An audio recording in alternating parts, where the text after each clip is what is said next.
You highlighted there's a lot of conflicting things. I've never, in all the years I've been doing this, seen a more sort of mixed and uneven global economy, and I emphasize global. Whether you have India growing at 7%, but you have China decelerating, Germany at best is flatlining, but maybe in a modest recession, while Spain's economy is doing well. Even within the US, you have the upper income consumer that's doing just fine. The lower income consumer is very stressed and value conscious and seeking out deals whenever they can get it. You look at the housing market, the existing home sale market is at 30-year lows, but the new build market's doing better. You have manufacturing that's in a recession, but if you're building a manufacturing facility that's related to the CHIPS Act or the IRA, you have a job right now. So I think all these things together makes it highly confusing, and I think it's even sort of confusing the Fed. If you read the Fed's Beige Book, you read the first sentence of the Beige Book, of the 12 districts, I think 10 are flatlining and 2 are seeing mild growth.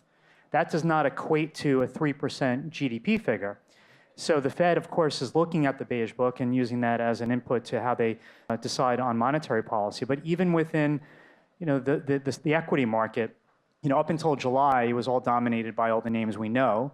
Then luckily, the market started to broaden out, but those big cap tech stocks sort of topped out. You have bonds, the Fed's cutting short rates, but long rates are going straight up, as you mentioned. So I listened to a lot of conference calls, and a lot of CEOs are putting their chips on, the Fed's cutting interest rates, but long rates are going higher. So that's even sort of clouding the situation here. So I think my bottom line is, and I'll pass it on, is this is not the markets that we were so used to for many decades, where the Fed would cut rates and everything would be fine and the rates across the curve would fall. And I think we're just in a very different sort of environment that we need a sort of different playbook than many of us are used to over the previous few decades, particularly the 15 years leading into 2022 when rates were at 0. Those days are over.